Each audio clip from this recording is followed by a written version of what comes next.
there. My name's Amelia. As you can tell from, my website entry and everything else, but this is probably going on YouTube as well. So in that case, my name's Amelia Kierkegaard. I am a student at UCI, and basically this will be my second entry, basically talking about my current state of research, specifically with the tapestry Greenery by William Morris, made in 1892.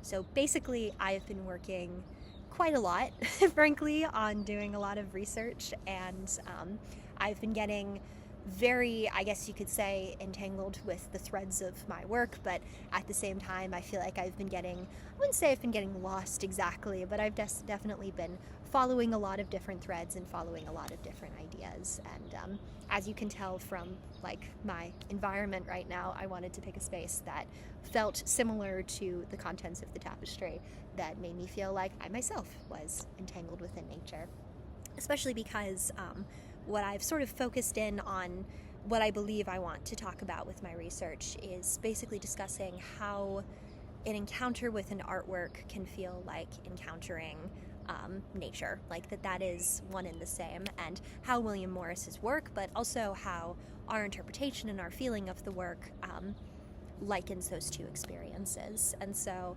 this week especially, I've been doing a lot of research into materiality, tons and tons of research into basically the material elements. I found some really interesting books, actually, that I've been enjoying. These two books in particular, this one's called The Transfiguration of the Commonplace. I can't tell if it's reversed or not. It's reversed for me right now.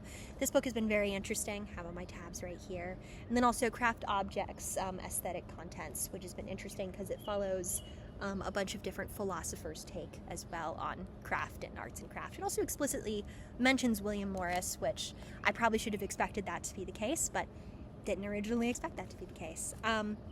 Transfiguration of the Commonplace was a very interesting work to flip through.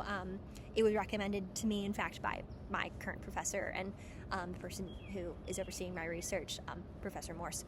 And I thought it was very interesting because I found that it was very much talking about a lot of modern works and modern approaches to basically materiality. And I found a very interesting very interesting part of the content talking about how with materiality, that when talking about a modern work, that the material should sort of disappear almost and should be sacrificed for the greater meaning of the work, but that the material should be almost like glass, it should not be seen, it should not be perceived by the viewer. And I think that is almost the antithesis of what William Morris is going for, which is revealed both in literally, there is a quotation I've found from William Morris directly saying how working with a particular material in the same way that a poet works with words, you should be well versed in the way that you approach using that particular material.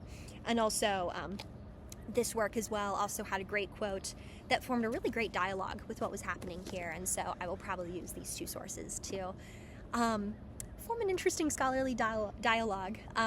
For sure.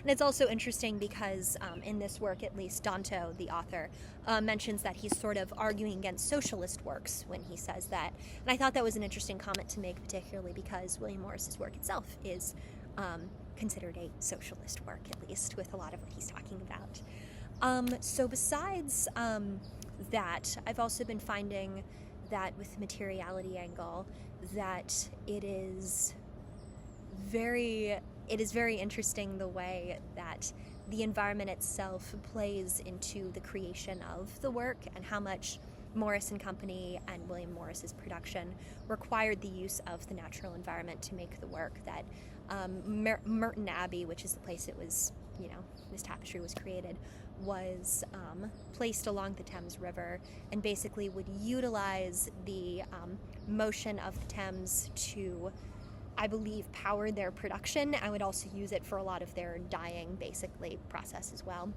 And also because Merton Abbey, being placed along the Thames, but a bit outside of London, it also had the ability to be in this sort of green space, sort of not too dissimilar from, what I'm in right now. Probably not that sort of Irvine development behind me, of course, but something very green for sure. And it was particularly interesting because there was also a garden that was in the space as well that had a lot of different dyes. Basically, it also was a kitchen garden that a lot of the workers could use, but it was also used for particularly like the dyes that seemed to be in the work itself. And I found a lot of explicit mentions to like, oh, this is what red is made of, this is what green is made of, and all of that. As an interesting note, though, I thought it was very interesting that the green color, I'll probably include this as a footnote, that the green color, while it had a natural root, I believe was made with like a yellow overdye of indigo, like it was very specific, that it was also, there were 2 tapestries from that period that also were dyed with cerulean, which is in fact instead a acrylic version of greenery, of like a green dye, and it was made basically right before Greenery, the tapestry, was created. And so I thought that was especially interesting because it is possible that later on in Morris's life, that as it normally happens, that when one is young, one is very gung-ho about one's productions and a lot of what one is doing, but that changes as one gets older, particularly because I believe the tapestry was made about only 4 years before he actually died. It was made very late into his life, and so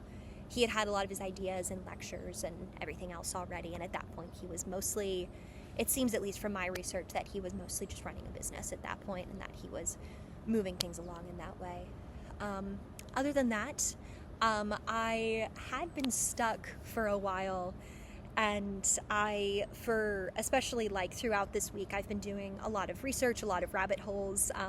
My professor Morse, in fact, not Morse, looking through my research, said that I definitely had a lot of good stuff, but that I would just have a lot of different directions I could go. And especially reflecting on, I basically have a lot of different tabs open in my computer all the time, but also in terms of organizing my ideas into themes, like I've been wanting to talk about viewer experience, how the work entangles the artist through materiality, which I've already discussed, talking about Morris's background in sustainability and his own ecological ethic. I've wanted to talk about Marxism and equality. I've also been wanting to talk about concerns of commodification with his work, both in the past and also today, and also even a reevaluation through an eco-critical lens. So I have tons of different, very fertile routes that I could go down and go through. But currently, in terms of how my evidence is shaking out and how my research is shaking out, that I believe that the best way to go is to talk about how, as I mentioned in the beginning, to have my primary thesis being that the work reveals how an encounter with art can be the same as an encounter with nature, and how that works through materiality, like I've already discussed, but also how that works with the way that it references Morris's own personal history and how it references his own early experience, particularly with Epping Forest. I've discussed this, I believe I discussed this a little bit in my last entry, but I found a lot of interesting evidence talking about how he, very early on in his life, he basically describes his own life as being, especially his young life, as being relatively uneventful, except for the but the coming in of a certain industrial power into Epping Forest. And throughout his life, he actually defends Epping Forest and makes sure that it is not destroyed, make sure that it is protected. I think it's particularly interesting because it also seems like from my research that a particular animal that is heavily protected in Epping Forest is the red deer. And it is very interesting because while I'm not entirely certain that it is red deer happening in the tapestry, it does seem like they are red deer. And so that could present an interesting angle for ecological conservation. Also in terms of ties with Morris's personal history with Epping Forest, I found a really fascinating quote from him going through some other research, talking about, it's great quote that I know that I need to include in my essay. He was talking about how he remembers being very impressed as a little boy, being in Epping Forest, of course, but especially finding Queen Elizabeth's hunting lodge and going through it, which exists within Epping Forest, and being amazed by the greenery tapestries that were hanging around him. And I found that particularly interesting because this tapestry is called Greenery. It heavily has this sense of green in it. It has a sense of a dense forest that, to me at least, evokes his early past in Epping Forest. and that he is describing how both this environment but also how this art had an equal impression on him. To me, that shows how this sense of an encounter with art can be so similar to an encounter with nature itself, and that those two things are very similar. And particularly, Morris also has a very interesting quote talking about how when one is making something, that one is sort of invoking the same powers as like Mother Nature would be in that same moment. So I don't know quite if I should put that with materiality or where I should put that, but I'll probably bridge the gap somewhere.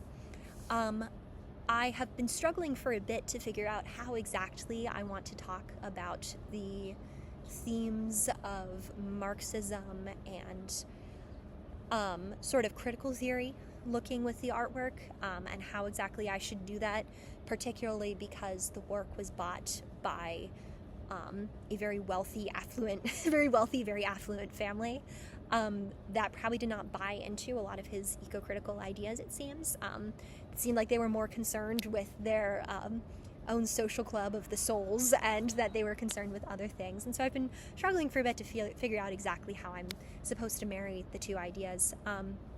But it seems, at least, like the way that I've been able to really marry the ideas is to talk about essentially how talk about land ownership at the time, and how basically London and England, and especially within the industrial period, as a part of the second industrial revolution, as a part of the agricultural revolution at the time, that there was a whole enclosure movement, and basically the belief that certain land belonged to certain people, and there was sort of a destruction of the commons, that there was less land that was just owned by just about anyone, not owned by anyone, that anyone could use.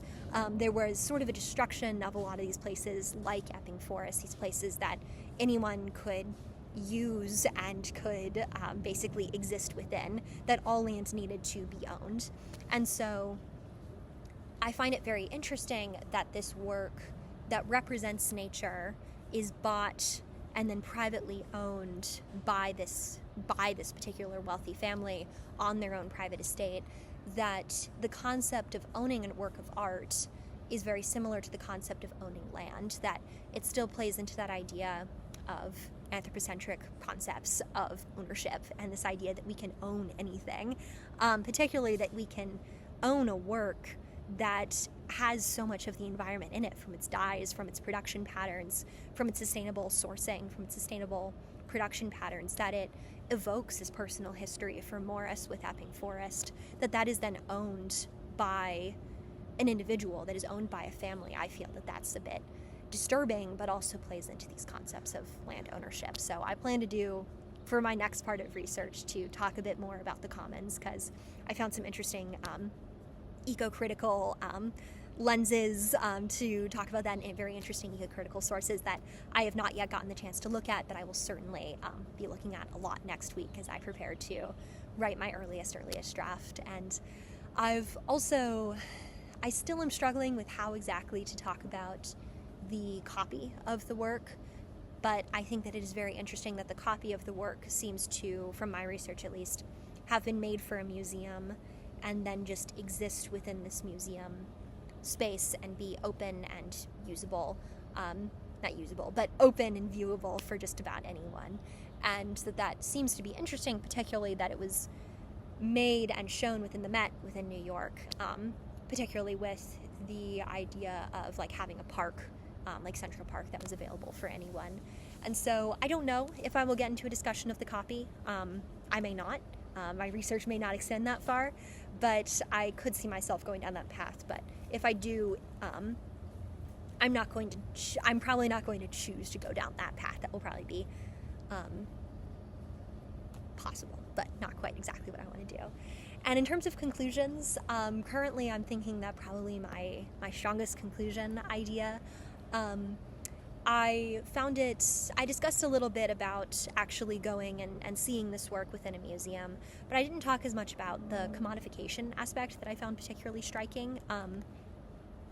That basically I found it very strange that this work, upon doing more research, that this work that was very much made with an anti-capitalist ethic and was made against this sort of concept of mass production, that there were so many like objects that had reproduced that work. There were coffee mugs, there were posters, there were so many things that were reproducing this work to be readily consumable by others. And I found this very interesting source talking about the commodification of William Morris's goods, basically talking about William Morris chocolate bars and these things that just didn't quite make sense at all, because they're about this commodification of a work that should not in fact be commodified, particularly following his version of like an ecological ethic and following his own critical ethic. And so it just really doesn't make sense. It doesn't at all. And especially I ended up going to the Huntington Library as well, which I believe I discussed in my last one. Don't totally remember if I did. And it was very striking because it was a collaboration between the Huntington Library and between the William Morris Company, which still exists today, but you won't see many traces of his sort of like critical lens at all, really. And it was a lot of stockings, it was a lot of scarves, it was a lot of beautiful things. I even considered myself buying one of the stockings because they were so beautiful, and I believed that I was going to talk about this, and so I was like, oh, this would be great for my presentations. But it's only upon now doing a lot of research and doing a lot of consideration that I realize how problematic that is, how problematic it is to have things that bear William Morris's design that say like made in China, made in India, that are so disconnected from this process of making and of creation. And personally, I've been into sustainability, and particularly through the angle of like thrifting and through less crocheting, but I have a lot of friends who crochet, and this idea of like making your own clothes. I've thought that it's all like really awesome and really great. And I particularly thought it was interesting with the quotation I found, because they blamed this consumerism of William Morris's products as a move towards Thatcherism, which, while a very interesting idea that basically it's the commodification of particular cultural export without the baggage of the culture that it brings with it, I feel like there's more going on here. Like, William Morris is not just a cultural product here. He is indicative of a larger problem that in our modern world, in our IKEA world, you could even call it, like, we've become very disconnected in our Amazon world. We've become very disconnected from who actually produces what we make. Like, if I asked you, for the most part, who made your shirt, you would probably say, I don't know. I don't know. And I think that idea of being so disconnected from what we produce is a much larger cultural problem that comes out of the Industrial Revolution, comes out of these larger industrial processes of creating for mass markets. And so I think that we sort of have seen a sort of modern arts and crafts movement, you could almost call it, particularly with this motion towards crocheting more, towards making more, to being more connected, I think, to the earth, but also being more connected to what we fabricate and what we make, that there is something human about making and about being present with yourself and creating and being present with what you wear on your body and what represents you and what is you and what even you have in your home, in the case of the tapestry. And so I think I would love to reflect on the fact that I think that we are still very much in the Industrial Revolution. Like, we are still within that era.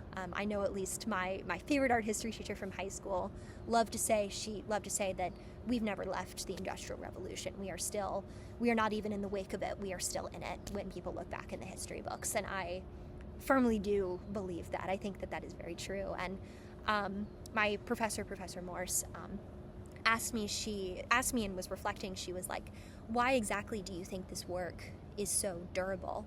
Why is this work still a work that people look at? Why is William Morris's ideas and work something we still consider? And to me, I think it is because we are still within this Industrial Revolution and we are still facing the long-term effects of it, but I think we are still learning to deal with it. And I think that we will only exit this Industrial Revolution when we become more connected to what we make, and when we become more like disconnected from these like mass systems of creation and making, and when we become connected to our earth, but also through what we make with our own hands. So that's been my research so far. I hope somewhat that I have sort of like organized my thoughts into sort of a cohesive way, but I also, of course, hope that I make other discoveries along the way. So yes, thank you so much for listening. I hope you have a great rest of your day.